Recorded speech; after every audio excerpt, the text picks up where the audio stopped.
श्री कृष्ण। गुरुर्ब्रह्मा गुरुर्विष्णु गुरुर्देवो महेश्वरः गुरुः साक्षात् परं ब्रह्म तस्मै श्री गुरवे नमः। तस्मै श्री गुरवे नमः।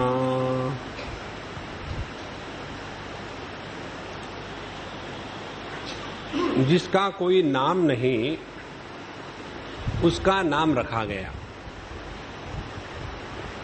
और नाम रखने के पीछे गर्गाचार्य जी महाराज कहते हैं कि यह जो रोहिणी का पुत्र है, ये रोहिणीय, राम, बलवान और संकर्षण नाम से जाना जाएगा। और यह जो सावला सावला है, इसने प्रत्येक युग में भिन्न भिन्न रूप धारण किए थे, कभी श्वेत, कभी रक्त, कभी पीत, और इस युग में इसने कृष्ण वर्ण धारण किया है, इसलिए इसका नाम कृष्ण होगा। और हे नंद जी महाराज, ये कभी वसुदेव जी के यहाँ भी पैदा हुआ था, इसीलिए लोगों में इसका नाम श्रीमान वासुदेव भी जाना जाएगा। और यह तुम सबके भलाई के लिए ही अवतरित हुआ है।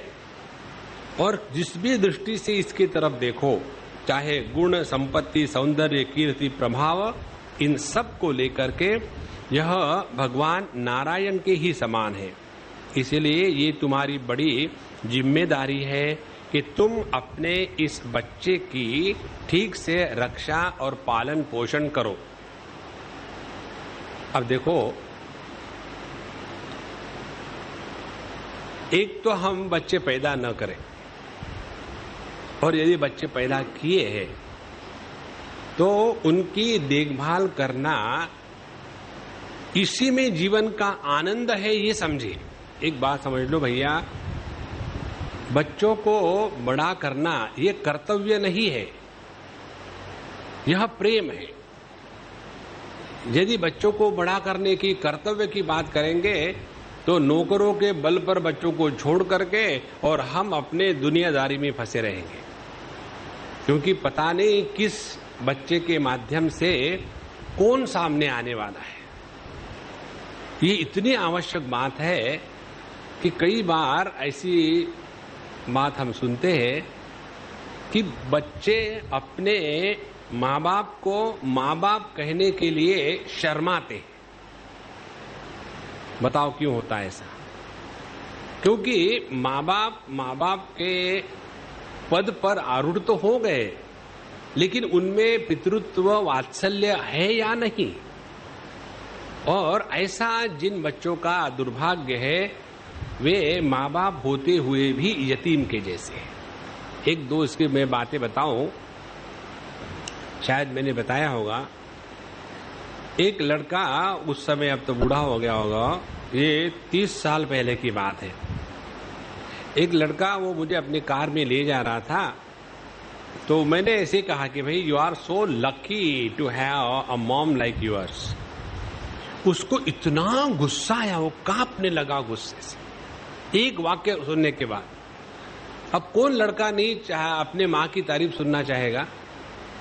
तुरंत उसने गाड़ी बगल में की, बोले Swami ji, don't repeat it again, I hate that lady, straight away. And then उसके बाद उसने जो जो बात कही अपनी माँ की, कि कोई पूतना भी ऐसी नहीं कर सकती। इसीलिए भगवान कहते हैं कि देखो वसुदेव, ये जो तुम्हारा पुत्र है, यह सभी गुणों से परिपूर्ण है। इसकी रक्षा करना तुम्हारा आद्य तत्परता से और सावधानी से करना है, प्रेम के साथ। और इस प्रकार से समझा बुझा करके गर्गाचार्य जी महाराज अपने आश्रम में लौट गए। ये बात जब सुनी थी नंद बाबा ने कि उनका पुत्र साक्षात भगवान नारायण के समान है, तो उनको बड़ी खुशी हुई और ये अनुभव हुआ कि अपने जीवन में कृतकृत्यता आ गई। बच्चों को बड़ा करने में उनकी देखभाल करने में जो माता पिता को आनंद का अनुभव आता है, वही बच्चों के साथ अपने जीवन के सभी रिश्ते समाप्त हो गए। और यदि हम ये कल्पना करें कि बच्चे बड़े होंगे, बड़े होने के बाद अमुक अमुक पढ़ेंगे, उसके बाद वो हमारे कहने के अनुसार शादी करेंगे और फिर हमारे कहने के अनुसार उनके बच्चे होंगे और फिर उनके बच्चों को फिर हम अपनी मर्जी से चलाएंगे और तब जाकर के हम खुश हो जाएंगे, तो हमने क्या किया है? अपने जीवन के आनंद को पोस्टपोन किया है। हम अभी सुखी नहीं है बच्चों के साथ, जब बच्चे बड़े हो जाएंगे तब सुखी होंगे। देखो, मनुष्य अपने जीवन के आनंद को स्वयं ही पोस्टपोन करता है। इसीलिए भैया ये बात समझ लो, अपने हृदय में इस वात्सल्य को जागृत कर ले बस। तो उन्होंने यही सोचा कि अपने जीवन में जो कुछ मिलना था मिल गया है। उसके पश्चात अब ये भगवान राम कृष्ण जी और बलराम जी अब छोटे छोटे थे, अब धीरे धीरे समय जलता गया। अब वो अपने घुटनों के और हाथ के बल रेंगना शुरू कर दिए और छोटे छोटे बच्चे अपने पैरों में जो घुंघरू बांधे हुए बज रहे हैं, उसका शब्द बड़ा सुंदर होता है, उसी में मस्त रहते हैं और ये गोकुल की गलियों में कीचड़ में घिसटते हुए चले जा रहे हैं और किसी भी व्यक्ति के पीछे लग जाते हैं। और जब देखते हैं कि ये अपना तो कोई है ही नहीं, फिर डर के मारे भाग के घर दौड़े। और जब ये सब बातें रोहिणी जी, यशोदा जी देखती तो उनको इतनी खुशी होती।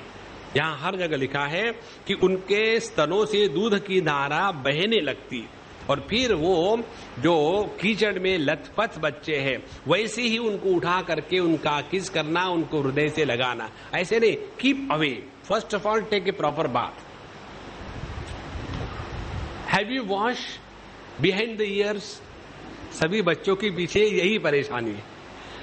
एक जो डेनिस द मीनस का जो कार्टून आता है, उसका मैं एक जगह पढ़ रहा था, कार्टून बहुत बढ़िया। वॉशिंगटन को साफ सफाई करने का अभियान शुरू हो गया, तो कोई लोग वो जो लिबर्टी स्टैचू है उसको साफ सफाई करने के लिए ऊपर चढ़े हुए थे और ये देख रहा था और ये कहता है उसको कि clean behind the years properly, okay, because माँ बाप उनको परेशान करते होंगे। तो यह जो प्रेम है यशोदा मैया का, रोहिणी जी का, वह सब कुछ जैसा है बच्चा उसको उठा करके गोद में लिया, दूध पिलाया और इस प्रकार से जब भगवान अपनी छोटी छोटी मुख से सुंदर हंसी देते, उनके छोटे छोटे दांत भी निकल रहे हैं, तो उनको एकदम ऐसे लगता है कि अब आनंद जीवन में कोई है तो यही है। इसलिए अपने हृदय में रहने वाले आनंद को पवित्र करने के लिए बच्चों के साथ वात्सल्य का संबंध होना आवश्यक है। बच्चों के साथ जो प्रेम होता है ना, उसमें काम भावना नहीं होती। वह जो प्रेम है बच्चों के प्रति, यह अपने हृदयस्थ प्रेम का विस्तार है। जो हृदय का प्रेम काम वासना के रहित विस्तृत भाव को प्राप्त होता है, उसी को कहते हैं भगवान की अनुभूति। भगवान की अनुभूति छोटा होने में नहीं है, भगवान की अनुभूति है विस्तृत होने में। इसीलिए छोटा आत्मा नहीं, महात्मा, इसीलिए उसका नाम ब्रह्म भी है। और जब इस प्रकार से भगवान की ये लीला को देखते हुए, उनके साथ रहते हुए यशोदा मैया और रोहिणी जी बड़े खुश और बड़े आनंद में रहते थे। एक बार की बात है, ऐसा समय चलता गया और भगवान राम और श्याम दोनों और बड़े हुए और फिर उनकी जो लीलाएं थी उनको देखने के लिए उस व्रज की गोपियां चारों तरफ इकट्ठी हो जाती और उन छोटे छोटे बच्चों की वो लीलाएं देखती। कभी कभी ये बछड़ों की पूंछ को पकड़ लेते और वो बछड़े दौड़ते तो उनको भी घसीटा जाता, फिर ये रोते उनका ये सब देख करके गोपियों को बड़ा आनंद आता, वो हंसती रहती है। और ये दोनों कन्हैयालाल जी और बलराम जी बड़े चंचल थे और खिलाड़ी थे। अनेक प्रकार के पशुओं के साथ जाके खेलते, आग में जाके खेलते, कभी कभी कुत्तों के पास जाके खेलते और कभी तलवार लेकर के उनके पास जो अनेक लीलाएं करते, कभी पानी के गड्ढे में गिर जाते। इस प्रकार से उन्होंने अनेक प्रकार की जब उधम मचा दी तो माताएं उनको शांत करने का कितना भी प्रयत्न करें, लेकिन ये किसी की नहीं मानते और इनके इस उत्पात को लेकर के माताओं के हृदय में और प्रेम जागृत हो जाता है। आपको यदि वात्सल्य को देखना हो ना, तो पहली बात पढ़ी लिखी माँ को मत देखना। पढ़ी लिखी माँ में वात्सल्य नहीं होता, लव होता है। और वो जो लव है उसका भी स्पेलिंग गलत होता है, LUV, आंध्र का उच्चारण है LUV।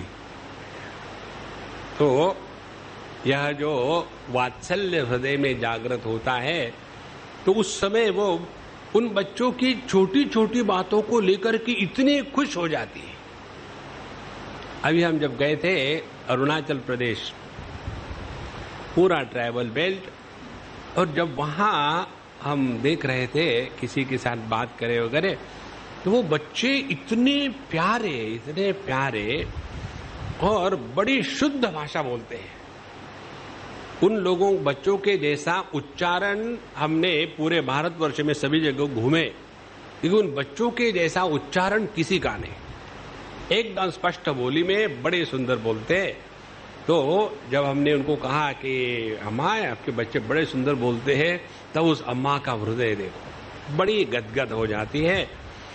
तो इस प्रकार से इनकी जो लीलाएं चलती, उसको लेकर के भगवान के इस लीला को देख करके यशोदा मैया रोहिणी जी बड़ी खुश। और अब भगवान और बड़े हो गए, और बड़े होने के बाद अब किसी घुटने का हाथ का सहारा के बिना अपने पैर पर धीरे धीरे धीरे इस गोकुल में फिरने लगे। यह जो अब स्वयं होकर के भगवान चलने लगे, तो उनकी इस लीला का जो भगवान के बड़े विद्वान भक्त हो गए। दो प्रकार के भक्त है। एक प्रकार के भक्त है भगवान के भक्ति में डूब करके अपने आप को भूल गए, और दूसरे प्रकार के भक्त वो है भगवान के भक्ति में डूबने के बाद भगवान ने ही उनके मुख से अपनी लीला का वर्णन किया है। दो प्रकार के। यह जो भगवान के विद्वान भक्त थे वो बहुत सुंदर सुंदर बात लिखते हैं। एक दो भाव हम पढ़ेंगे।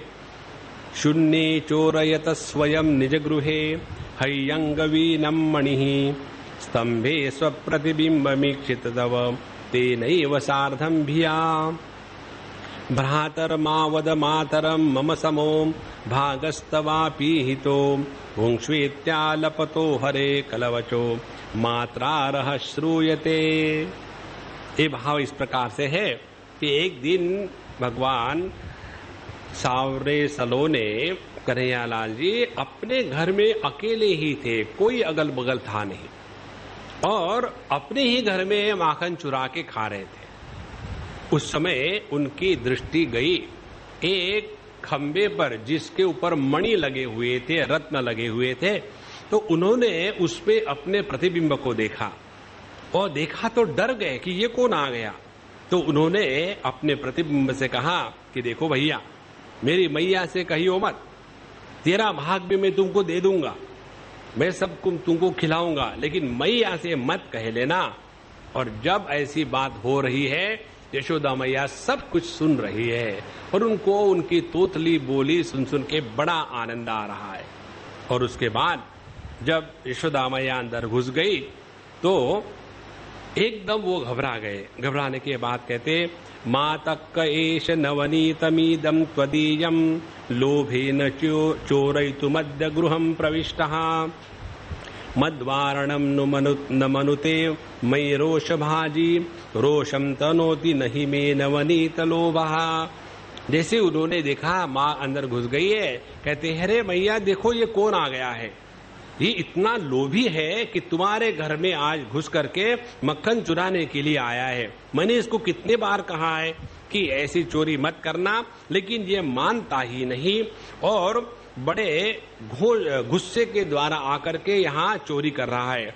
अब तुम ये मत सोचना मैया कि मैंने माखन की चोरी की है, क्योंकि मेरे मन में तो मक्खन के प्रति किसी भी प्रकार का लोभ है ही नहीं। अब देखो कितने सुंदर भाव है। तो इस प्रकार से एक बार की बात है, भगवान कृष्ण ने जब ये माखन चोरी की बात हम आपको विस्तार से समझाएंगे। एक बार जब चोरी कर रहे थे तो यशोदा ने उनको पकड़ लिया, तो पूछा कृष्ण क्वासी करोषि की पितरति श्रुत्वैव मातुर्वचः सा शंकम नवनीत चौर्य विरतो विश्रम्यतामब्रवीत् मातः कंकण पद्मरागमहसाम पाणिर्ममास्तप्यते दीनायम नवनीत भाण्ड विवरे विन्नस्य निर्वापितः। भगवान ने अपना हाथ उस मक्खन के भांडे में डाला हुआ था और जब माँ ने डांटा तो कहते मैं क्या करूं, तुमने मुझे ये जो पद्मराग के मणि पहना के रखे हैं उसके कारण मेरा पूरा हाथ जल रहा है कि देखो कितना गर्म है, लाल लाल है, और उसको ठंडा करने के लिए मैंने अपने हाथ को उसमें डाला है। उसके बाद यशोदा मैया कहती वो तो ठीक है, लेकिन तुम्हारे मुख में भी तो मक्खन लगा है, उसका क्या क्या वहां मक्खी आके बैठी तो मैं उसको साफ कर रहा था, मक्खी को तो लग गया होगा। इस प्रकार से ये भगवान के लीला का जो सुंदर सुंदर भाव है, ये देख करके यशोदा मैया बड़ी खुश होती और उसको अपने गोद में उठा करके मुग्ध हो जाती। एक दिन यशोदा मैया ने बड़ा डांटा, क्षुणाभ्याम करकुंमंगलेन विलग बाष्पाम्बुदृग्भ्याम रुदन हुमिति रुद्ध कंठ कुहर अस्पष्ट वाग भ्रमः। एक बार इन्होंने जब माखन की चोरी करी तो मैया ने आके बहुत डांटा, बहुत फटकारा। जैसा उनको फटकारा तो ये रोने लग गए, एकदम आंखों को मलमल करके पूरा काला कर दिया और हूं करके रोने लग गए। उनका गला अवरुद्ध हो गया, मुख से बोला भी नहीं जाता था। जब ऐसी उनकी स्थिति देखी तो यशोदा मैया का गुस्सा, धैर्य सब टूट गया और उन्होंने भगवान को अपने आंचल में छुपाया, उनका चेहरा साफ किया और कहते हैं क्या रे इतने गुस्से की क्या बात है, तुमने चोरी थोड़ी करी है, ये तो सब तुम्हारा ही है। इस प्रकार से एक बार भगवान कृष्ण जब यशोदा मैया अपना काम कर रही थी, पीछे से आए और आने के बाद उन्होंने उनका घूंघट खींच के उतारा और कहने लगी कि मुझे यही चाहिए। तो क्या चाहिए? बोले यही चाहिए। और सब पूछा, मक्खन चाहिए, दूध चाहिए, क्या चाहिए। फिर उन्होंने चंद्रमा की तरफ अंगुली निर्देश किया और वो मुझे चाहिए। तो ग्वालियों ने कहा कि देखो ये वस्तु लेने के जैसी नहीं होती, यह तो बहुत दूर है। तो भगवान इसको मानेंगे, थोड़ी बड़े रोने लग गए, गुस्सा करने लग गए। तो उन्होंने कहा देखो ये तो राजहंस है, राजहंस को हम लोग नहीं ले सकते। बोले मुझे वही चाहिए खेलने के लिए। तब उन्होंने यशोदा मैया ने जाना कि इनको किस प्रकार से शांत किया जा सकता है। अभी कहाँ की बात है, हम किसी के यहाँ थे और उनका जो लड़का था हार्डली 11 महीने 12 महीने का होगा, इतना धूम, इतना सो नहीं रहा था। हमने कहा कि आओ अम्मा मैं तुमको बताता हूँ, सिखाता हूँ बच्चों को कैसा सुलाते। पढ़ी लिखी अम्मा थी, तो हम उस बच्चे को लिए और उसके साथ बात करते करते ये जो होते हैं ना दो ये स्थान, यहाँ थोड़ा थोड़ा हल्का हल्का करो, अभी मत करना सो जाओगे, ऐसा ऐसा करो तो बच्चों को नींद आ जाती। तो हम उसको गोद में लेकर के गाने सुना रहे, कहानी कर रहे, धीरे धीरे धीरे 2 मिनट में वो सो गया। सोने के बाद हमने उसको धीरे से नीचे उतार दिया। अब ये हुआ क्या, उस लड़की की सास आई, ससुर आए और डांटने लग गए, स्वामी जी के साथ तुमने ये अन्याय किया, अपने बच्चों को सुलाने के लिए उनके पास दे दिया। तो उसने कहा कि मैं क्या करूं, उन्होंने मांगा और अच्छा सुलाया, स्वामी जी को अपने यहाँ रख लो, मेरे से ये सोता ही नहीं। देखो, बच्चों को सुलाने की भी एक कला होती है। तो यशोदा मैया को वो कला थी और उन्होंने कहा कि देखो, ये जो है ना, ये मक्खन है, लेकिन उसमें विष लगा हुआ है और इस विष लगे हुए मक्खन को खाते नहीं। तो बोले ये कैसे विष लगा, वहां मक्खन कहां से आया? बोले ये जो है ना वो क्षीर सागर है। ये कैसा क्षीर सागर है? यहाँ तो दूध यदि चाहिए तो गाय कहाँ है? तो उन्होंने कहा कि देखो, जो गायों में दूध का निर्माण करता है वो बिना गायों के भी दूध का समुद्र बना सकता है। बोला अच्छी बात है, तब मुझे ये बताओ ये यहाँ से विष कहाँ से आ गया इस मक्खन में? फिर उन्होंने बताया कि ऐसी ऐसी क्षीर मंथन की जो लीला हुई थी उसमें से विष निकला और कुछ गिर गया, और इसीलिए देखो इस मक्खन के गोले पर कैसे काले काले धब्बे पड़े हैं। जब तक कि ये बात हो रही इधर उधर की, तब तक के भगवान को नींद आने लग गई और वहां बड़े प्यार से वो सो गए। देखो, ये जब हम सब सुनते हैं ना, उस समय यदि हम यशोदा बन जाए, दाढ़ी वाले यशोदा मारेंगे। देखो, एक बार रूप गोस्वामी बहुत बड़े भगवान के भक्त वृंदावन में रहते थे, किसी भी स्त्री का दर्शन नहीं करते थे। उस समय हमारी मीराबाई वहां पहुंच गई, उनका नाम कीर्ति सुन करके उनके दर्शन के लिए। तो उन्होंने कहा कि मैं स्त्रियों के दर्शन नहीं करता। तो उन्होंने बुलावा भेजा कि मैंने तो सुना था कि व्रज भूमि में एक ही पुरुष है, बाकी सब गोपियां है, ये दूसरा पुरुष कहां से आ गया? देखो, तब जाकर के रूप गोस्वामी महाराज दौड़ के बाहर आए। देखो, इसीलिए यह जो भगवान की लीला है, इसको सुनते समय ही अपने हृदय में वृंदावन निर्माण हो जाता है।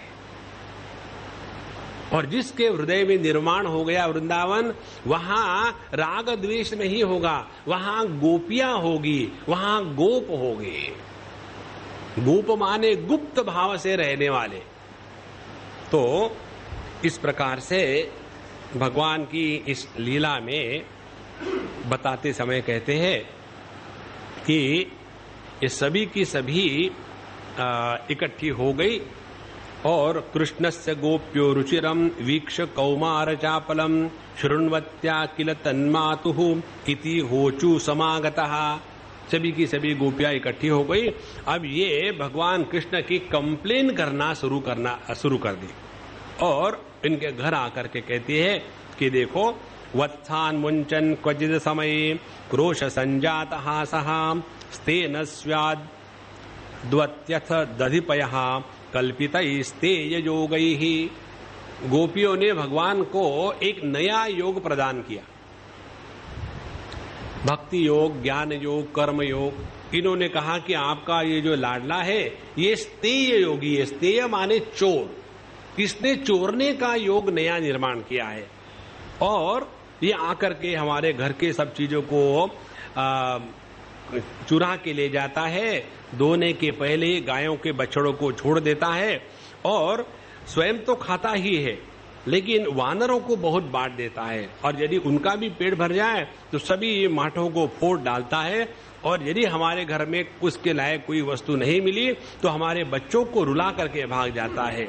और दूध पर हम कोई वस्तु को रख दे तो वहां वो एक के ऊपर में एक वस्तु रख करके उसको नीचे करके गिरा देगा। और इससे भी नहीं हुआ तो नीचे से बर्तनों को छेद करके वहां से सब कुछ ये निकाल देता है। और ये ऐसा विचित्र है, इसको सब मालूम होता है कि हम कब कहाँ हैं। जब उसको मालूम है कि हम घर में नहीं है तब ये पहुंचता है और अंधेरे में जाने के लिए इसको कभी डर नहीं लगता। हम अंधेरे में छिपा दें तो उसके देह से ऐसी स्वयं प्रकाश निकलती है कि उसके द्वारा उसको अपने आप सच्ची चीजें दिख जाती है। और इसीलिए जब हम काम में बिजी रहती है तो ये अपना काम बना लेता है। और इतना ही नहीं, इसको ये भी शर्म नहीं है, हमने घर को साफ करके रखा है, कहीं भी मलमूत्र करके वहीं का वहीं छोड़ के चला जाता है। उस समय भगवान की उम्र 2-2.5 साल की थी, ये मत भूलना। 2-2.5 साल के बच्चे जब तक के उनको नरकवास का अनुभव नहीं होता, आजकल के बच्चों को नरकवास का अनुभव होता है। वो टाइट करके क्या कहते हैं, वो बांध देते हैं ताकि लीक ना हो जाए, और फिर वो लीक होता नहीं, इसीलिए 2-2, 3-3, 6-6 घंटे वैसा ही। एक बार की बात है, मैं कहीं एक बच्चा था, बहुत प्यारा था, उस बच्चे को मैं गया नजदीक उसके माँ के पास और उसको किस किया, लेने ही वाला था, तो वो बच्चे के देह से ऐसी दुर्गंध आ रही थी, सबका सब इकट्ठा हो गया होगा। देखो, छोटे बच्चे को ये थोड़ी ये समझता है कि यहाँ टटिनी वहां टटिनी, जहां मर्जियां कर दे, उनकी अपनी मस्ती है, लेकिन हम उसको बांध बूंद करके साफ तो नहीं करेंगे। और वहां उसी को कहते नरकवास। ये पूर्व जन्म का प्रारब्ध है बच्चों का कि पढ़ी लिखी मां भी। अच्छा महाराज, अब इनकी इस प्रकार से जब कर रहे थे तो वहां भगवान सामने खड़े हैं और बड़े शांत होकर के, डर करके और आश्चर्य के साथ तब कहते, देखो वहां तो ये गड़बड़ी करता है और यहां आकर के ऐसे पत्थर के मूर्ति की जैसा बन गया, अच्छे भोले बाबा बन गए। इस प्रकार से भगवान को अनेक प्रकार से दोष देने लग जाती। और ये सब बातें जब यशोदा मैया सुनती तो उनको अपने पुत्र के प्रति क्रोध नहीं आता, प्रेम आता। देखो मां की हृदय की विशेषता क्या है, जब बच्चा कोई गलत बात करता है ना तो मां को उसमें सौंदर्य दिखता है, बड़ी विचित्र बात है। और उसमें कहेंगे स्वामी जी हमारा ये जो है ना ये बहुत ही शैतान है, और वही बात दूसरे के बच्चे ने कहेगी तो कहेंगे Swami ji this parents don't have any culture, they don't train their children properly. ये अपना बच्चा हो तो उसमें बड़ा शैतान है। तो शैतान शब्द का अर्थ जब माँ बच्चे के लिए प्रयोग में लाती है तो उसमें गाली नहीं होती। देखो, तो इस प्रकार से जब भगवान की अनेक प्रकार से कंप्लेन होने लग गई, यशोदा मैया सुन लेती और बड़े प्रेम से हंसती। देखो भगवान की इस लीला पर, बाल लीला पर विचार करते समय एक बात याद रखनी चाहिए कि भगवान की लीला, भगवान के लीला के पात्र, उनका लीला शरीर यह प्राकृत नहीं होती। महाभारत में स्पष्ट लिखा है, न भूत संग संस्थानो देवस्य परमात्मनः यो वेत्ति भौतिकं देहं कृष्णस्य परमात्मनः स सर्वस्मात् बहिष्कार्यः श्रौतस्मार्थ विधानतः मुखं तस्यावलोक्यापि सचैलः स्नानमाचरेत्। कितनी जबरदस्त बात कही है। जो व्यक्ति भगवान को पंच महाभूतों का बनाया हुआ रजवीर्य से युक्त शरीर समझता है, ऐसा व्यक्ति श्रौत स्मार्त सभी प्रकार के कर्मों से बहिष्कार करने योग्य है। और यदि भगवान को किसी ने प्रकृति का कार्य समझा, प्राकृतिक समझा, तो ऐसे व्यक्ति का चेहरा देखने के बाद कपड़ों के साथ गंगा जी में डुबकी लगानी चाहिए। देखो भगवान को हम कभी भी मनुष्य के रूप में कल्पना तक ना करें। यदि भगवान को मनुष्य के रूप में स्वीकार करके उनकी लीलाओं को समझने का प्रयत्न करेंगे तो हमारे मन की गंदगी बाहर आएगी। आगे कहते हैं, ब्रह्मा जी ने जब भगवान की स्तुति करी अपने भागवत में ही, अस्यापि देव वपुषो मदनुग्रहस्य स्वेच्छामयस्य न तु भूतमयस्य कोपि। तो यह जो सर्व स्वतंत्र है भगवान, इनका जो देह है यह भूतमयस्य न, यह पंच महाभूतों का बनाया हुआ नहीं है। और इसीलिए जब हम भगवान की इस सभी चीजों को अप्राकृत चैतन्य में जानते हैं, उसी प्रकार से भगवान की यह जो माखन चोरी की लीला है यह भी अत्यंत सूक्ष्म है। इसमें जितनी भी गोपियां थी भगवान के साथ वहां रहने वाली, देखो उस समय भगवान, ये हमेशा ध्यान रखना, अभी हम भगवान की माखन चोरी की लीला पढ़ रहे हैं, उस समय भगवान की उम्र 2-2.5 साल से ज्यादा नहीं थी। और ऐसे छोटे बच्चे के प्रति इन गोपियों का जो प्रेम था वह काम से परिपूर्ण नहीं हो सकता। देखो, लेकिन हमारे मन में यह काम, भौतिकता, स्थूल देह के प्रति आसक्ति और पाप भरने के कारण भगवान के लीला में भी हमको केवल पाप की ही दुर्गंध आती है।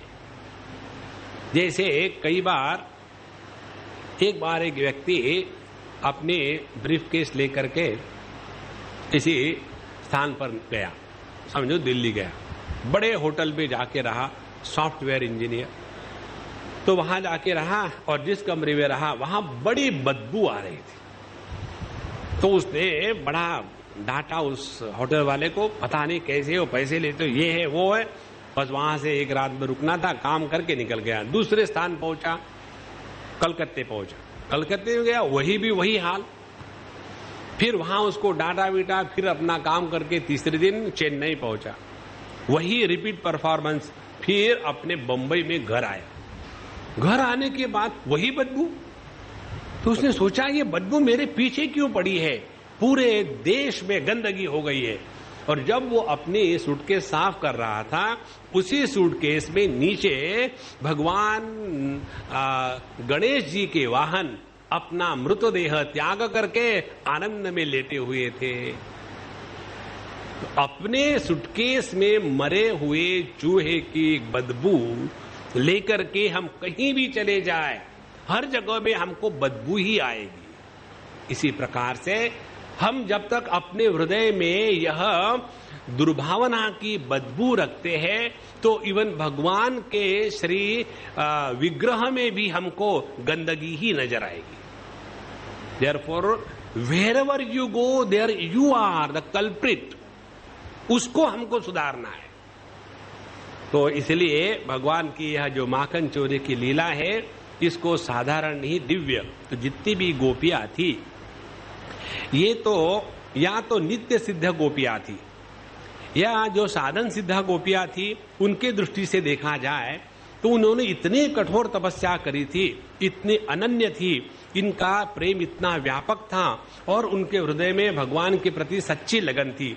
और इसीलिए भक्तवांछा कल्पतरु प्रेम रसमय भगवान उनके इच्छा के अनुसार उन्हें सुख पहुंचाने के लिए माखन चोरी की लीला करते थे और उनकी इच्छित पूजा ग्रहण करते थे। देखो, और चीर हरण करके उन्होंने जो उनका रहा सहा व्यवधान का पर्दा है, अज्ञान का पर्दा, उसको भी उठा दिया।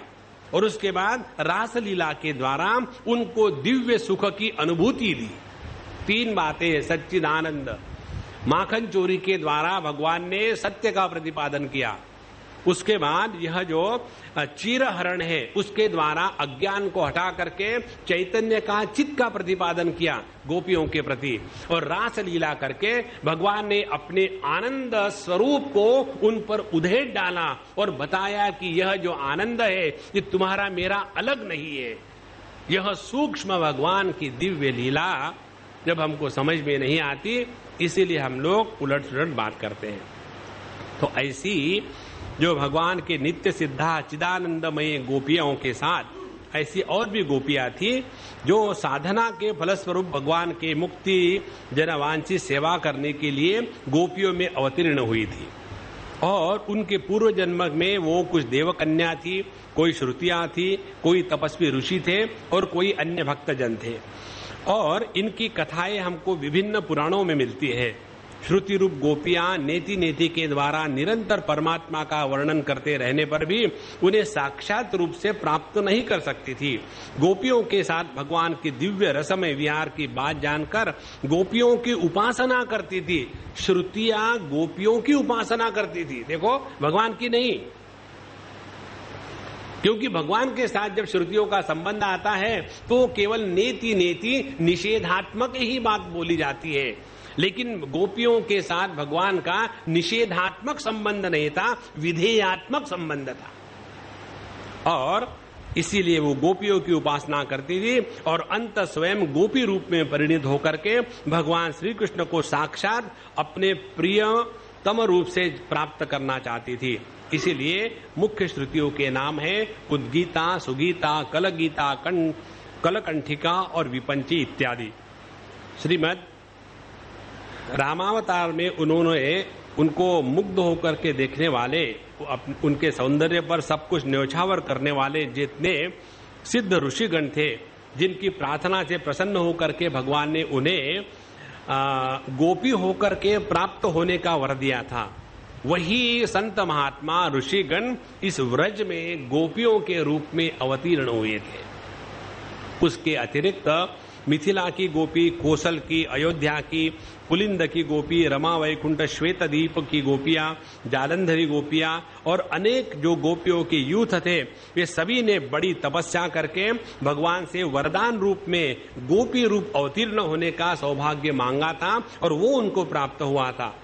पद्म पुराण के पाताल खंड में ऐसे अनेक ऋषियों का वर्णन आता है और जहां उन्होंने बड़ी बड़ी तपस्या करके इस गोपी रूप में अवतार लिया था। एक दो ऋषियों के ऐसे नाम हैं, एक उग्रतपा नाम के ऋषि थे और वे अग्निहोत्री थे, बड़े दृढ़व्रती थे। उन्होंने बड़ी तपस्या करी, उन्होंने पंचदशाक्षर मंत्र का जप किया और रासोन्मत्त नवकिशोर श्याम सुंदर श्री कृष्ण का ध्यान किया। भगवान के किस रूप में किसका मन अटक जाए इसका कोई नियम नहीं। तो इस ऋषि का मन भगवान के इस किशोरावस्था में अटक गया। उन्होंने 100 कल्पों के बाद सुनंद नामक गोप की कन्या सुनंदा नाम से अवतार लिया। देखो कितनी बड़ी तपस्या है, 100 कल्प के बाद। हम लोग बैठते हैं हाथ में बड़ी मुश्किल से माने हरिओम हरिओम हरिओम, कुछ तो हुआ नहीं। किसको कुछ नहीं हुआ? मणियों को कुछ नहीं होगा, भगवान को भी कुछ नहीं होगा, जगत को भी कुछ नहीं होगा और अपने को कुछ हो ही नहीं सकता। इसलिए एक दूसरे सत्यतपा नाम के ऋषि थे, वे सूखे पत्ते खाकर दशाक्षर मंत्र का जप करते और श्री राधा जी के दोनों हाथ पकड़कर नाचते हुए श्री कृष्ण का ध्यान करते। तो 10 कल्प के बाद सुभद्रा नामक गोप की कन्या सुभद्रा के रूप में ये अवतीर्ण हुए थे। और हरिधामा नाम के एक ऋषि थे, वे निराहार रह करके क्लीम काम बीज से युक्त विषांशरी मंत्र का जाप करते और माधवी मंडप में कोमल कोमल पत्तों पर शैया पर लेटे हुए युगल सरकार का ध्यान करते। 3 कल्प के पश्चात सारंग नामक गोप के घर में ये रंगवेणी नाम से अवतीर्ण हुए। और एक जाबाली बड़े ब्रह्मज्ञानी श्रेष्ठ ऋषि थे, उन्होंने एक बार वन में विचरण करते हुए देखा कि एक बड़ी बावली है, एक बड़ी वेल है और उस वेल के बावली के पश्चिम तट पर एक पेड़ के नीचे अत्यंत तेजस्विनी युवती बड़ा ध्यान में बैठी हुई है, दिखने को अति सुंदर है और चंद्रमा की मधुर छटा चारों तरफ पड़ी हुई थी और उसका एक हाथ अपने कमर पर था और दूसरा हाथ ज्ञान मुद्रा धारण किया हुआ था। जब जाबाली ऋषि उनके पास पहुंचे, नम्रता से उनके पूछा कि आप कौन हैं? तब उन्होंने कहा, ब्रह्म विद्या हमतुला योगींद्रिये च मृग्यते साहम हरिपदाम भोज काम मया सुचिरम तपहाम ब्रह्मानंदेन पूर्णाहम तेनानंदेन तृप्तधिः चराम्यस्मिन् वने घोरे ध्यायन्ति पुरुषोत्तमं तथापि शून्यमात्मानं मन्ये कृष्णरतिं विना। कहते हैं कि मैं ब्रह्म विद्या हूं, बड़े बड़े योगी मेरे लिए हमेशा ध्यान करके मुझे ढूंढते हैं और मैं भगवान श्री कृष्ण के चरण कमलों की प्राप्ति के लिए इस घोर वन में आकर के उस पुरुषोत्तम का ध्यान और तपस्या दीर्घकाल से कर रही हूँ। मैं ब्रह्मानंद से परिपूर्ण हूँ, मेरी बुद्धि उसी आनंद में परितृप्त है, परंतु श्री कृष्ण का प्रेम अभी मुझे प्राप्त नहीं हुआ, इसीलिए मैं अपने को शून्य देखती हूँ। ब्रह्मज्ञानी जाबाली ने उनके चरणों पर गिरकर दीक्षा ली और फिर व्रज विथियों में विहरने वाले भगवान का ध्यान करते हुए एक पैर से खड़े होकर के बड़ी कठोर तपस्या करी। 9 कल्पों के बाद प्रचंड नामक गोप के घर में ये चित्रगंधा के रूप में प्रकट हुए। देखो, अद्वैत के अनुभूति की जब परिपक्वता होती है तब उसको व्रज की गोपी कहते हैं। इसीलिए ये जो प्रसंग आता है पद्म पुराण का प्रसंग है, तो यहां जो हम गोपियों को, उनके चरित्र को, उनकी माखन चोरी की जो बात सुनते हैं, तो केवल बाहर बाहर से ना देखें। प्रत्येक शास्त्र की समझने की अपनी भाषा होती है। जैसे कोई कंप्यूटर साइंस पढ़ना चाहता है, कंप्यूटर साइंस पढ़ने के लिए अंग्रेजी भाषा लेकर के पढ़ो तो सत्यानाश हो जाएगा। कंप्यूटर की अपनी भाषा है, क्लिक द माउस। अब अंग्रेजी में पढ़ो इसको, क्लिक द माउस। यहां तो चूहा कहीं है ही नहीं, कहां उसके माउस को क्लिक करूं मैं? तो जो कंप्यूटर साइंस पढ़ने जाएगा और माउस के स्थान पर यदि चूहे को ढूंढने लगेगा तो वो कभी नहीं सीख सकता। और यदि कोई भगवान का भक्त, गणेश जी का भक्त कंप्यूटर सीखना चाहता है और उसको कहें कि देखो अब वो माउस को, बाएं माउस को क्लिक करो, तो वो कहेगा सुख करता दुख हरता वार्ता विघ्ना जी, वो नहीं समझ पाएगा। इसी प्रकार से ये भगवान के लीला की जो भक्ति युक्त और कॉन्टेम्पलेटिव लैंग्वेज है, उसी भाषा में और उसी प्रकार से जब हम इसको पढ़ेंगे, श्रवण करेंगे, तब इससे अर्थ निकलेगा, अन्यथा अनर्थ निकलेगा। एक बार एक सज्जन मुझे मिले, बोले स्वामी जी मुझे ये कई बार मैंने सुन रखा है शंकर भाष्य, ये क्या है, मुझे पढ़ना है। एक सज्जन मुझे मिले, बोले स्वामी जी मुझे ये कई बार मैंने सुन रखा है शंकर भाष्य, ये क्या है, मुझे पढ़ना है। तो हमने कहा ये तो देखो संस्कृत में लिखा है, आपको संस्कृत आती है? हाँ, आई कैन रीड देवनागरी। अब किसी को ABCD आने से अंग्रेजी थोड़ी आती है। इसी प्रकार से कोई देवनागरी स्क्रिप्ट को पढ़ ले, इसका मतलब संस्कृत नहीं आती। और संस्कृत भले ही पढ़ ले, लेकिन हमको अध्ययन करना है वेदांत का, संस्कृत भाषा का नहीं। इसीलिए भगवान कहते हैं नहीं रक्षति डुक्रुं करणे। इसी प्रकार से यह जो भगवान की लीला है, यह आध्यात्मिक दृष्टि से और अत्यंत चिंतनात्मक दृष्टि से जब अपने हृदय में अवतरित होगी, तब जाकर के इसका अर्थ हमारे हृदय में स्फुरित होगा। अन्यथा हम केवल डुक्रुं करने में ही लग जाएंगे। इस प्रकार से बहुत सी गोपियों की पूर्व कथाएं प्राप्त होती है और भगवान के लिए इतनी तपस्या करके, इतने कल्पों तक साधना करके जिस त्यागी भगवत प्रेमियों ने गोपियों का तन मन प्राप्त किया था, उनकी अभिलाषा पूर्ण करने के लिए, उनको आनंद का दान करने के लिए भगवान उनकी मन चाही लीला करते थे। तो इसमें आश्चर्य और अनाचार की कौन सी बात है? इसीलिए रास लीला के प्रसंग में स्वयं भगवान ने गोपियों से कहा है 32वें अध्याय में। वो क्या कहते हैं?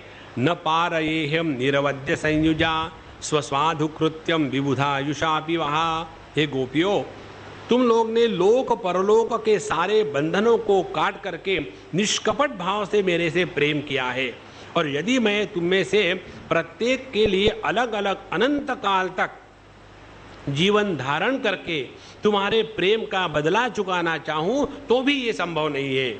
मैं तुम्हारा ऋणी हूं और ऋणी ही रहना चाहूंगा।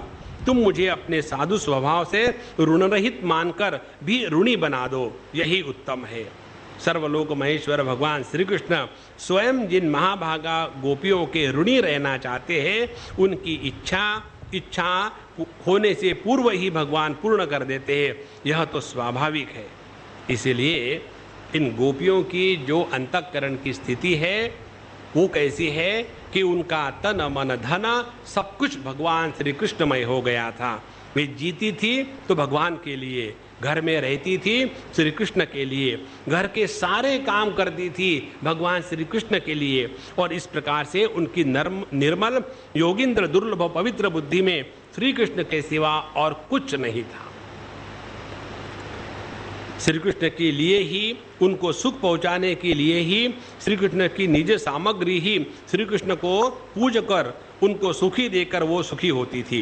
प्रातः काल निद्रा टूटने के समय से लेकर रात को सोने तक जो भी करती थी सब उन्हीं के प्राप्ति के लिए, यहाँ तक कि उनकी निद्रा भी श्री कृष्ण में ही होती ही। स्वप्न सुषुप्ति दोनों वे श्री कृष्ण की मधुर शांत लीला देखती और अनुभव करती। रात को ही जमाते समय दही श्याम सुंदर की मधुर छवि का ध्यान करती और प्रेममयी प्रत्येक गोपी यही अभिलाषा करती कि मेरा यह दही सुंदर जमे।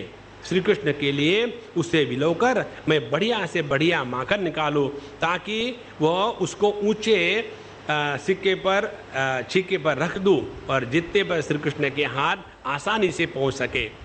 यह फिर मेरे प्राणधन श्री कृष्ण अपने सखाओं के साथ लेकर हंसते क्रीड़ा करते हुए घर में पदार्पण करे, माखन लूटे, अपने सखाओं को बंदरों को लुटाए, आनंद में मत्त होकर के मेरे आंगन में नाचे।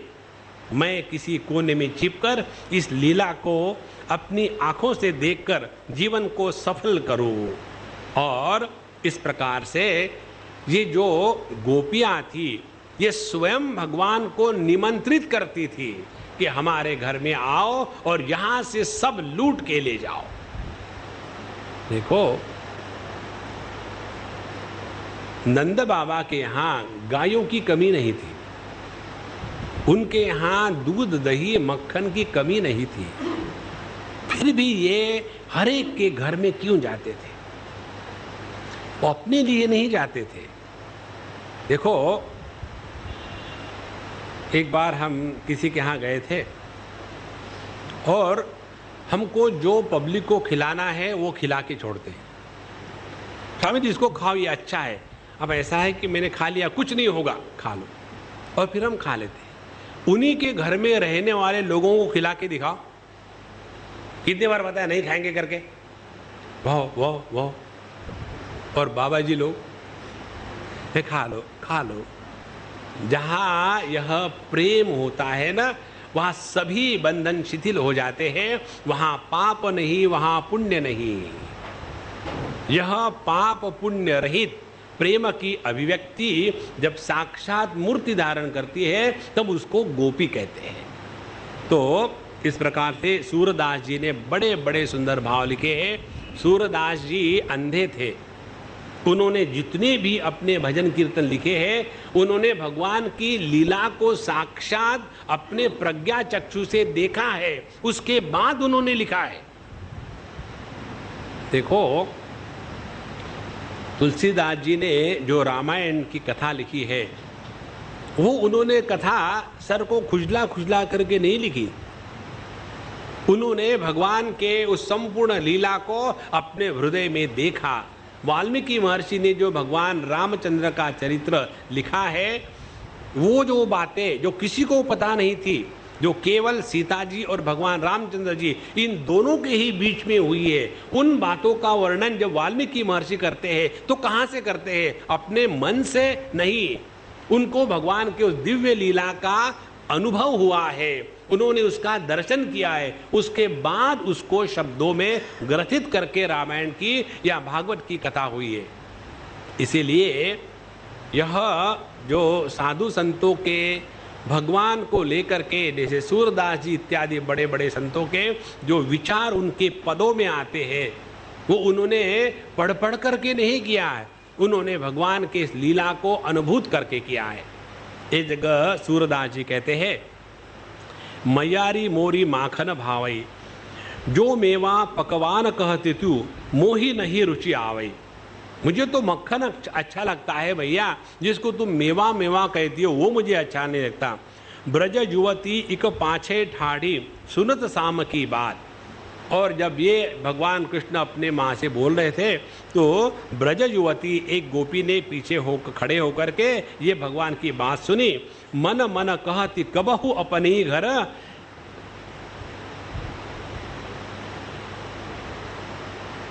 देखो गोपियों का स्मरण होने के बाद ही वाणी एकदम रुक जाती है। इसीलिए श्रुति माता जब परमात्मा का वर्णन करना प्रारंभ कर देती है ना, तो उस समय जगत को लेकर ही वर्णन कर सकती है वो। और क्या वर्णन करेगी? न इति न इति न इति।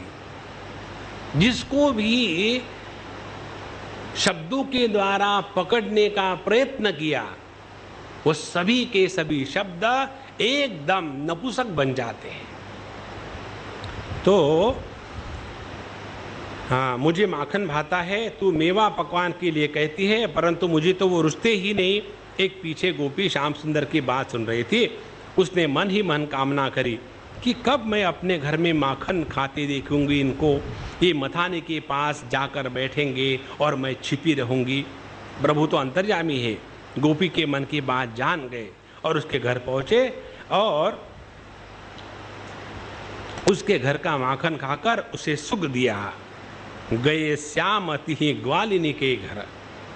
दूसरी जगह सूरदास जी कहते हैं, फूली फिरती ग्वाली मन मन मेरी, पूछती सखी परस्पर बातें, पायो पर्यो कछु तेरी। तुमको क्या मिला? एक जब ग्वालन बड़ी खुशी से फूल ही नहीं समाती थी तो उसके सहेलियों ने पूछा कि तुम बड़ी खुश हो, क्या मिला तुमको आज? तो वो कहती है प्रेम विवल होकर के उसका रोम रोम खिल उठा, हृदय गदगद हो गया, मुंह से बोल ही नहीं सकी। तो सखियों ने कहा, सखी ऐसी क्या बात है, हमें सुनाती क्यों नहीं? हमारे तो शरीर ही दो है, हमारा जी जो है वो एक ही है, तुम तो हमारे ही रूप हो, बताओ हमसे छिपाने की क्या बात है? फिर भी जब उन्होंने बोलने का प्रयत्न किया तो उन्होंने कहा, आज मैंने एक अनुपा रूप देखा, बस इतनी वो बोल ही पाई और उसकी वाणी बंद हो गई। उसके बाद व्रज घर घर प्रकटी यह बात, घर व्रज के प्रत्येक घरों में अब ये बात फैल गई। कौन सी बात फैल गई? कि भगवान को अब मक्खन के सिवा और कुछ अच्छा नहीं लगता। तो दधि माखन चोरी करी लय हरि, ग्वाल सखा संग खात, व्रज बनीता यह सुनि मन हर्षित, सदन हमारे आवे, माखन खात अचानक पावे, भुज भरी उर ही छुपावे, मन ही मन अभिलाष करती सब, हृदय धरती यह ध्यान, सूरदास प्रभु को घर में लई, देख ही माखन खान। तो ये प्रत्येक गोपी ये अपने मन में यही कामना करती थी कि भगवान कब हमारे घर में प्रवेश करे और प्रवेश करने के बाद किस प्रकार से वो चोरी चुपके से माखन खा रहे हैं और उस समय मैं उनको देखूं।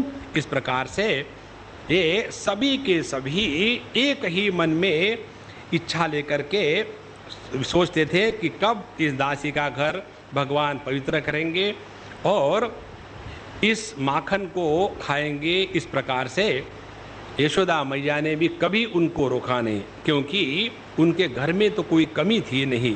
फिर भी यह दौड़ दौड़ कर दरवाजे पे जाती और देखती कि कहीं भगवान आ तो नहीं गए। इस प्रकार से भगवान ने उन सभी गोपियों की अनेक जन्मों की कामना पूर्ण करने के लिए वो स्वयं होकर के उनके घर में जाकर के माखन को चुराया करते थे। और इसीलिए अपने निज जन व्रजवासियों को सुखी करने के लिए भगवान गोकुल में पधारे थे। माखन तो नंद बाबा के यहाँ कम नहीं था, वे जितना चाहे खाते लुटाते, परंतु वो, देखो ध्यान से सुना, परंतु वो केवल नंद बाबा के ही नहीं थे। देखो सभी व्रजवासियों के थे, अपने थे, और सभी को सुख देना चाहते थे। इसीलिए देखो ये बात बहुत सूक्ष्म है, समझने की है। जब हम भगवान के विग्रह के सामने खड़े होते हैं और यदि दूसरा व्यक्ति उसी भगवान के विग्रह के सामने खड़ा होता है, तो हमारे मन में ये कभी भावना आती है क्या कि ये मेरे भगवान की भक्ति कर रहा है तो उससे जलन होगी? नहीं होगी। देखो ये बहुत सूक्ष्म बात है, समझ लो। जैसे हजारों लोग जाते हैं बद्रीनाथ दर्शन करने के लिए, तो एक भक्त जब भगवान के विग्रह के सामने खड़ा होकर के गदगद होकर के भगवान नारायण का नाम लेता है, तो उसके भक्ति को देख करके, उसके प्रेम को देख करके दूसरे भक्त के मन में जलन नहीं होती। लेकिन यही बात हो जाती है जब हम साधु संतों के साथ रहते हैं, तो ये जो भगत लोग होते हैं, इनमें झगड़ा होने का कारण क्या है? इसमें झगड़ा होने का कारण यह है, जैसे उन्होंने इस पत्थर के विग्रह को भगवान के रूप में स्वीकार किया था, वैसे साधु संतों को वो भगवान के रूप में स्वीकार नहीं करते, वो उनको एक मनुष्य के रूप में स्वीकार करते हैं। और जैसे हम किसी को अपना बांध के रखना चाहते हैं, वैसे साधु संतों को जिन्होंने बांध के रखने का प्रयत्न किया, उन्हीं के जीवन में दुख आया है। देखो भगवान को स्पष्ट ज्ञान था कि मैं केवल नंद बाबा के लिए नहीं हूं, मैं तो सर्व विश्व के लिए हूं। और इसीलिए उन्होंने यह बात बताई कि वो सभी व्रजवासियों के लिए आए थे और सबको सुख देना चाहते थे। गोपियों की लालसा पूरी करने के लिए ही उनके घर जाते और चुरा चुरा कर माखन खाते। वास्तव में देखा जाए तो यह चोरी थोड़ी थी, यह तो गोपियों की पूजा पद्धति का भगवान के द्वारा स्वीकार था। इसीलिए भगवान पूजा नहीं स्वीकार करेंगे तो कौन करेगा? तो भगवान की यह जो दिव्य लीला है, इसका रहस्य न जानने के कारण कुछ लोग इसका विपरीत अर्थ निकालते हैं। इसलिए पहले समझ ले कि चोरी क्या है। चोरी होती है किसी से छुप करके उसके इच्छा के विरुद्ध उसके वस्तु को अपना कह करके उसका भोग करना, उसको चोरी कहते हैं। भगवान उन्हीं गोपियों के घर गए जहां गोपियों ने मन में इच्छा रखी थी कि वो हमारे घर आए। देखो एक छोटी सी बात बताओ। एक बार शिरडी साईं बाबा के पास एक सज्जन पहुंचे अपने मित्र के साथ, और उस मित्र ने कहा कि देखो ये बाबा पैसे मांगते रहते, मैं पैसा नहीं दूंगा, एक तब आऊँगा। वो कहते हैं कि नमस्कार करो, मैं नमस्कार नहीं करूँगा, तब आऊँगा। बोले ठीक है, जो मर्जी आ जाओ। तो अपने दोस्त के साथ गए, तो साईं बाबा ने उस दोस्त को तो पैसा मांगा, लेकिन ये जिसने कहा था कि मैं पैसा नहीं दूंगा, उससे एक भी पैसा नहीं मांगा। देखो जब हमारे हृदय में देने की इच्छा होती है, तभी आकर के परमात्मा हमसे मांगते हैं। ये बहुत आवश्यक बात है। इसीलिए गोपियों के साथ यह भगवान की जो दिव्य माखन चोराने की लीला है, यह साधारण नहीं है। यह भगवान के प्रेम की अभिव्यक्ति है और ये गोपियों की श्रेष्ठता इसमें दिखती है। इसलिए भगवान श्री कृष्ण गोपियों से घर के सामने घर से माखन ले रहे थे, उनकी इच्छा से, उनके अनजाने में नहीं। और जहाँ तक के सवाल की बात है, ऐसी कौन सी वस्तुएं दुनिया में जो भगवान की नहीं है कि उनको चुराना पड़ेगा? सभी तो उनका है। इसलिए भगवान के इस सुंदर चरित्र को, दिव्य लीला को हम अपने कलुषित मति के द्वारा समझने का प्रयत्न ना करें। देखो, हमारा जो हृदय है ना, वो एकदम पत्थर के जैसा कठिन हो गया है। और पत्थर पर आप किसी वस्तु को डालो दूर से, तो वो पत्थर उस वस्तु का तिरस्कार कर देता है। जैसे आप 5 रुपए का सिक्का लो और पत्थर पर डालो, तो तुरंत वहां से उस सिक्के का तिरस्कार हो जाएगा। और वही 5 रुपए का सिक्का गंगा जी में डाल दो।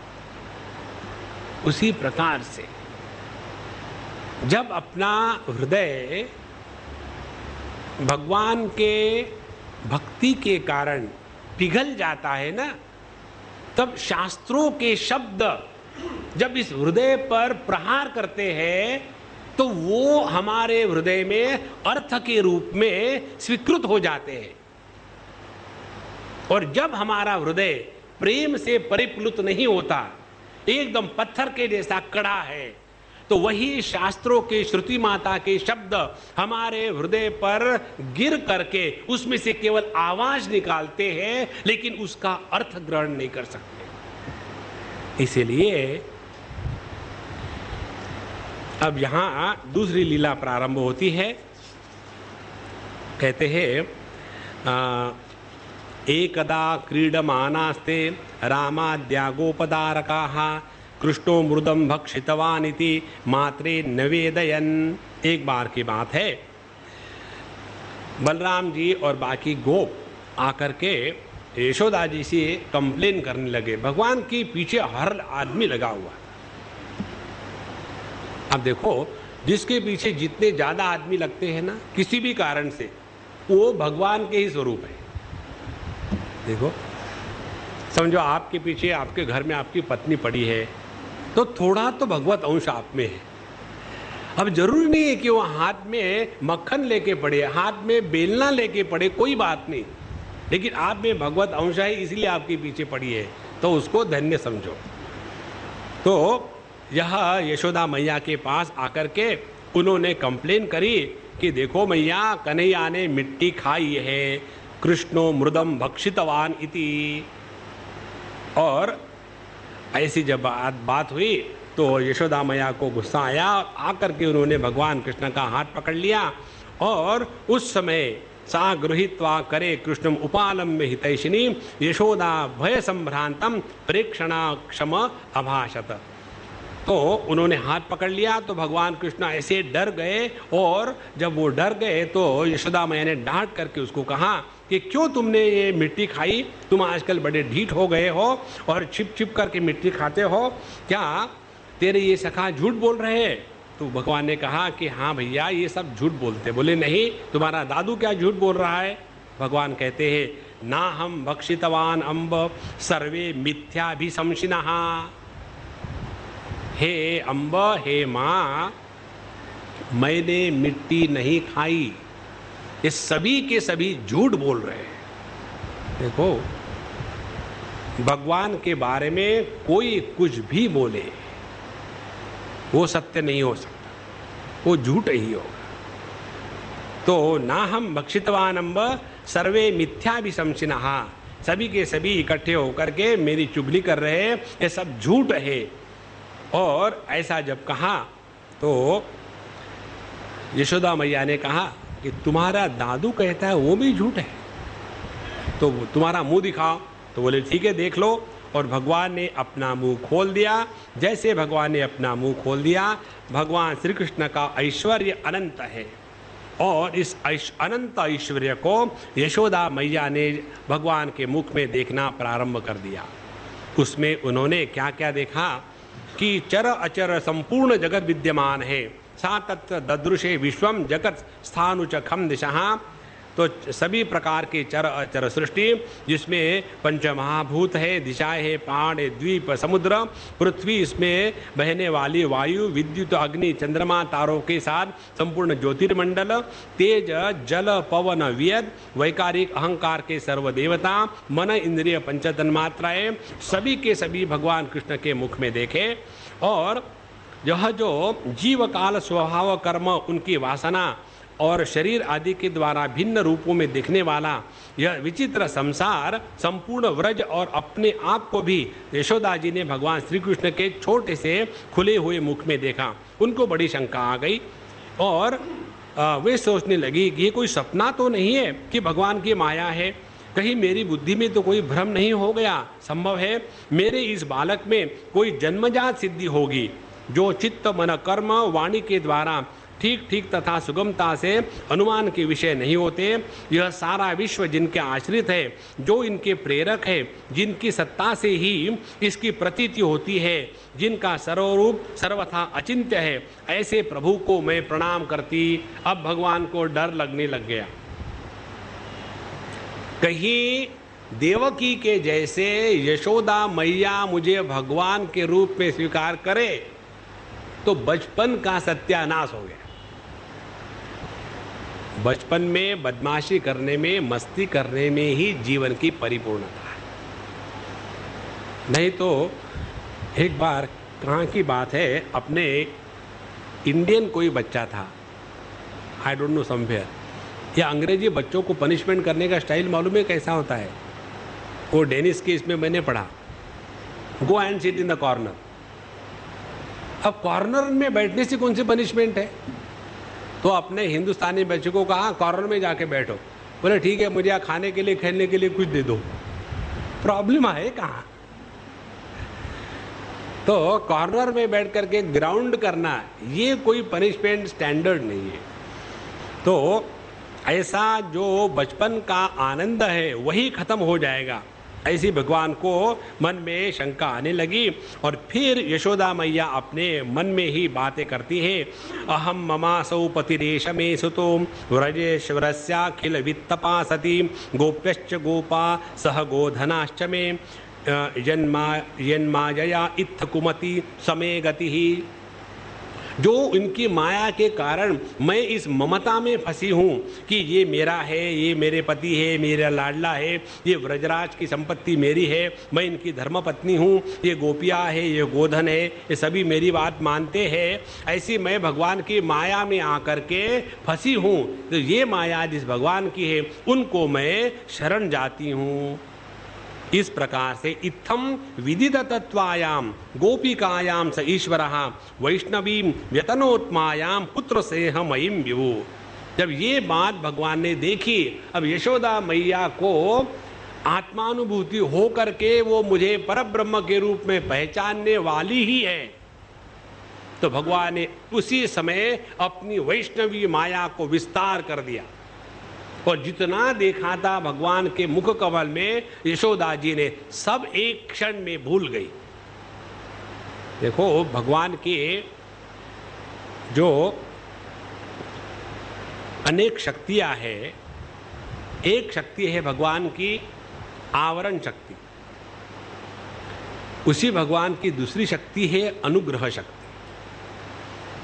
तो हमारे बुद्धि पर आवरण आता है भगवान की इच्छा के अनुसार और हमारे बुद्धि से आवरण हटा दिया जाता है भगवान के अनुग्रह शक्ति के द्वारा।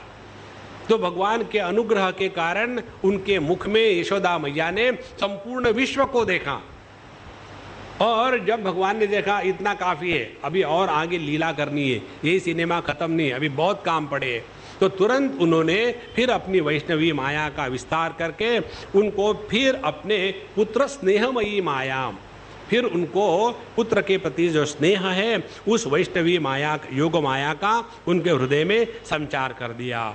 और जैसा हो गया, यशोदा जी तुरंत वो सब घटना भूल गई और उन्होंने अपने दुलारे को गोद में उठा लिया और पहले जैसा उनके हृदय में भगवान के प्रति स्नेह का, वात्सल्य का समुद्र उमड़ पड़ता था, वैसा ही फिर होने लगा। सुखदेव जी महाराज कहते हैं, त्रय्याचोपनिषद्भिश्च सांख्य योगश्च सात्वितैः उपगीयमान माहात्म्यम हरिम सामान्यतात्मजाम। सारे वेद उपनिषद सांख्य योग भक्त जिसके महात्म्य का गान करते हैं, गान गाते हैं, ऐसे भगवान को यशोदा मैया ने अपने पुत्र के रूप में स्वीकार किया था। तो यह सुखदेव जी महाराज भगवान के इस सौंदर्य का, उनके लीला का और यशोदा मैया के वात्सल्य का यहाँ उन्होंने वर्णन किया। तो यहाँ तक की जो लीला है भगवान की, यह भगवान की वात्सल्य लीला है, जिनके कारण यशोदा मैया के हृदय में रहने वाले प्रेम को सुगंध आ गई। और इसके द्वारा भगवान ने अनेक बातें सिद्ध करी है। पहली बात ये सिद्ध करी है कि भगवान का जो ऐश्वर्य है, आगे जाकर के उखल लीला में हम देखेंगे, भगवान का जो ऐश्वर्य है, ऐश्वर्य की लीला प्रेम के लीला के सामने फीकी पड़ जाती है। देखो, यह जो भगवान के प्रति यशोदा के हृदय में वात्सल्य जागृत हुआ, इतना इनको भाग्य कहाँ से मिला? इसी को लेकर के परीक्षित राजा कहते हैं, नंद किम करोद ब्रह्मम श्रेय एवं महोदयम यशोदा च महाभागा पयौ यस्यास्तनम हरिहि। हे भगवान सुखदेव जी महाराज, ये बताइए, हे नंद बाबा ने ऐसा कौन सा साधन किया था और यशोदा मैया ने ऐसी कौन सी तपस्या करी थी कि भगवान ने स्वयं अपने मुख से उनका स्तनपान किया। भगवान श्री कृष्ण की बाल लीलाएं जो अपने ऐश्वर्य और महत्ता आदि को छिपाकर ग्वाल बालों में रहते थे, इतनी पवित्र है कि उनका श्रवण कीर्तन वाले लोगों के सारे पाप शांत हो जाते हैं। त्रिकालदर्शी ज्ञानी पुरुष आज भी उनका गान करते रहते हैं। वे ही लीलाएं उसके जन्मदाता माता पिता देवकी वसुदेव जी को देखने तक नहीं मिली और नंद यशोदा उनके ऊपर अपार सुख लूट रहे थे। इसका क्या कारण है? अब देखो, हमने आपको कल शायद बताया था, भगवान अपने देवकी और वसुदेव जी को छोड़ करके वृंदावन, ये गोकुल में व्रजभूमि आने का मूल कारण यही था। और ये बात इतनी महत्व की है, इतनी सहज है। इस जगत में प्रत्येक व्यक्ति वात्सल्य के प्रेम के लिए भूखा होता है, भगवान को लेकर के। एक बार की बात हम आपको बताए, हमारे स्वामी अखंडानंद जी की बात है। कानपुर में जेके वालों का एक बहुत बड़ा मंदिर है। जेके जो इंडस्ट्री का ग्रुप है, तो उनकी जो सिंघानियास, उनकी जो माता थी, वो स्वामी अखंडानंद जी को पुत्र रूप से स्वीकार करती थी। काफी बूढ़ी थी और केवल उस एक माता के लिए स्वामी जी हमेशा उनके पास जाते थे। तो ये जगह उन्होंने लिखा है कि ये जो उनकी माता थी, जिन्होंने मुझे पुत्र के रूप में स्वीकार किया, उन्होंने मुझे कभी भी महात्मा के रूप में देखा नहीं और इसीलिए उनसे जो मुझे प्यार मिलता था वो करोड़ों भक्तों के माध्यम से भी नहीं मिलता था। देखो, जो वात्सल्य प्रेम है, यह भक्तों के भगवान के प्रति होने वाला जो प्रेम है, उससे करोड़ों गुना अच्छा होता है। देखो, और यह वात्सल्य प्रेम जब केवल अपने ही बच्चे के प्रति हो सकता है, तो उसी वात्सल्य को जब हम विस्तार करने लगेंगे तो यह संपूर्ण विश्व को हम अपने पुत्र के रूप में स्वीकार कर सकते हैं। और जिसकी ये स्थिति हो गई, उसको कहते यशोदा, यश प्रदान करने वाली। अपने जीवन में सबसे ज्यादा यश क्या है? हमारे स्वामी जी के शब्दों में, he who is loved most by the whole world and he who can love everybody in this world, he alone has attained fulfillment in life. और ये संभव है केवल एक ही प्यार के रिश्ते में, और वो प्यार का रिश्ता है बच्चा और माँ का प्यार का रिश्ता। लेकिन इसमें बच्चा भी बच्चा ही हो और माँ भी वात्सल्यमयी हो। छोटे बच्चे से माँ की कोई अपेक्षा नहीं होती उस समय। छोटे बच्चे को भी माँ से कुछ नहीं चाहिए। लेकिन जैसे जैसे बच्चे की उम्र बढ़ती, माँ की उम्र बढ़ती, तो बच्चे की उम्र बढ़ने के बाद फिर उसका व्यक्तित्व कठिन होने लग जाता है, और उसी समय माँ की भी उम्र बढ़ती, उसका भी व्यक्तित्व कठिन होने लग जाता है, और फिर दोनों का व्यक्तित्व कठिन होने के बाद एक दूसरे से अनेक प्रकार की अपेक्षाएं प्रारंभ हो जाती है।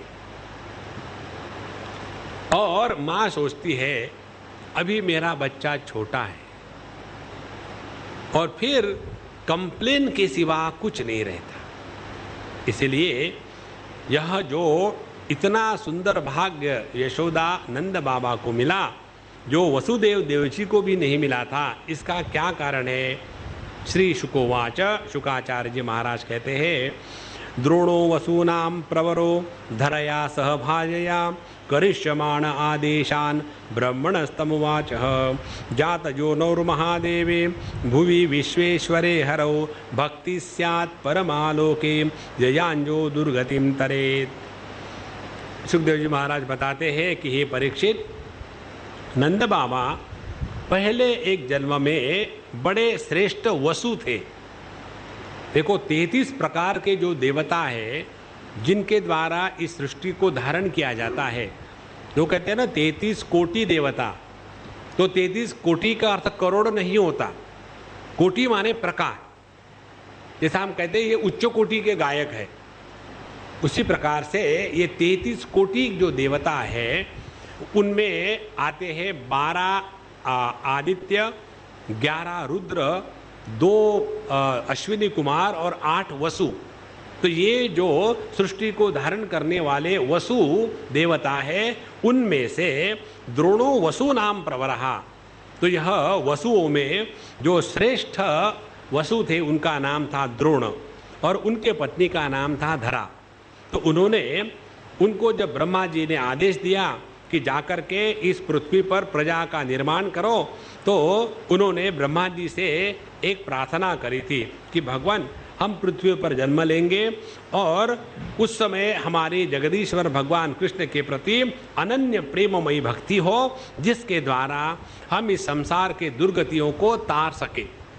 पहले उन्होंने ब्रह्मा जी से ये वर मांगा था, और इसी वर के कारण भगवान ब्रह्मा जी ने उनको कहा, अस्ति अति उक्तः स भगवान व्रजे द्रोणो महाशया जज्ञे नंद इति ख्याता यशोदा सा धरा भवत।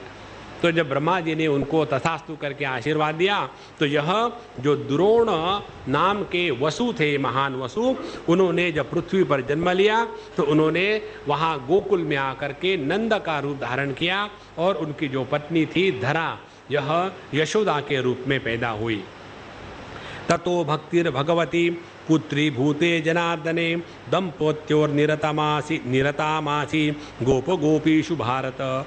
और इसलिए कि हे परीक्षित, इस जन्म में उन्होंने जन्म मृत्यु के चक्कर से छुड़ाने वाले भगवान के पुत्र के रूप में, और गोपो गोपियों में कितनी गोपियाँ थी वहाँ, एक नहीं थी, लेकिन सब में से केवल नंद यशोदा उन दोनों का ही सिलेक्शन करके भगवान उनके पुत्र के रूप में उत्पन्न हुए। कारण क्या? क्योंकि ब्रह्मा जी ने जो वरदान इन दोनों को दिया था, इसलिए स्पष्ट कहते हैं कृष्णो ब्रह्मणः आदेशम सत्यम कर्तुम व्रजे विभु। तो ब्रह्मा जी का जो वचन था उसको सत्य करने के लिए भगवान कृष्ण ने यहाँ व्रज में जन्म लिया, और सह रामो वसन चक्रे तेषाम प्रीतिम स्वलीलया, और वहाँ उन्होंने इस प्रकार की अनेक लीलाएं करके उन दोनों को बहुत प्रेम दिया, बहुत आनंद दिया। इसके बाद बहुत ही सुंदर प्रसंग प्रारंभ होता है 9वें अध्याय में, और ये जो 9वां अध्याय, इसमें उखल लीला का वर्णन है। आज हम 5-10 मिनट में इस उखल लीला की जो कथा है शॉर्ट में पढ़ लेंगे और उसके जो दिव्य भाव है, उसकी जो सूक्ष्मता है, उसको हम अगले बार पढ़ेंगे। श्री शुकोवाच अथ नवमोऽध्यायः, 9वें अध्याय में आता है, एकदा गृहदासीषु यशोदा नंदगेहिनी कर्मांतरनियुक्तासु निर्मिमंथ स्वयं दधिः यानि यानिह गीतानि तद्बालचरितानि च दहि निर्मंथने काले स्मरन्ति तान्यगायत। एक बार की बात है, यशोदा नंदरानी अपने घर की दासियों को भिन्न भिन्न कामों में उनको लगा दिया और दूध दही मंथन करने का काम स्वयं उन्होंने अपने हाथ में लिया, क्योंकि उनको यही था कि मेरे हाथ से बना करके मैं अपने लाला को मक्खन दही खिलाऊंगी। और वो जब कर रहे थे ऐसा, तो उन्होंने अपने वाणी से भगवान के लिए दधि मंथन करते समय बाल जो चरित थे उनका वो एकदम बढ़िया से गान और संगीतमय भगवान के गानों को या संगीत के द्वारा प्रस्तुत कर रही थी। इस प्रकार से उन्होंने अपना मन, अपना तन और अपने सभी विचार केवल भगवान के प्रति ही समर्पित किए थे। यहाँ जो सुखदेव जी महाराज ने यशोदा मैया का वर्णन किया है, इतना अप्रतिम है। हम पढ़ेंगे, वे अपने स्थूल कटिभाग में सूत से बांध करके रेशमी लहंगा पहने हुई थी। उनके स्तनों में से पुत्र स्नेह की अधिकता से दूध चूता जा रहा था और वे कांप भी रहे थे। नेति खींचते रहने से बाहें कुछ थक गई थी।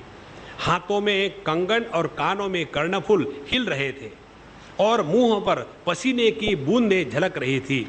चोटी में गुथे हुए मालती के सुंदर पुष्प नीचे गिर रहे थे और सुंदर भौं वाली यशोदा इस प्रकार दही मंथन कर रही थी। देखो कितना सुंदर उन्होंने वर्णन किया। और ऐसा जब हुआ तो स्ताम स्तन्य काम आसाद्य मथंती जननीम हरिहि गृहीत्वा दधिमंथानम नशेधत प्रीतिमावहन। तो उस समय भगवान कृष्ण को दूध भूख लगी, प्यास की, स्तनपान करने की, तो वो गए, जा करके उन्होंने उस दधि मंथन के कार्य में जो मथनी थी उसको पकड़ लिया और कहा ये बंद करो, पहले मुझे दूध पिलाओ। माँ के गोद में चढ़ गए और वो दूध पीने लग गए। उतने में देखा कि दूध रखा हुआ था दूसरा किसी चूल्हे पर, वो जब ऊपर आ रहा था तो तुरंत उन्होंने अपने बच्चे को, भगवान कृष्ण को नीचे पटक दिया और वो उफलते हुए दूध को संवारने के लिए गई। तो भगवान कृष्ण को बड़ा गुस्सा आया, मेरे से दूध ज़्यादा महत्व का है। तो वहाँ उन्होंने डंडा देखा और जहाँ दही वगैरह रखा हुआ था सबको वहाँ फोड़ दिया और वहाँ से दूसरे जगह चले गए। और जब ये आई वापस तो देखा चारों तरफ बिल्कुल तूफान हो चुका है। और जब देखा तो भगवान दूसरे कमरे में जाकर के मक्खन चुरा के खा रहे हैं। तो अब देखा कि ये बहुत ही ज़्यादा बदमाश हो गया है। तो हाथ में छड़ी लेकर के आई और भगवान उस समय ऐसे रोने धोने लग गए कि अब ये कुछ भी करो, इसको पहले फेंको। और फिर उन्होंने रस्सी लाई और उनको बांधने के लिए प्रयत्न किया।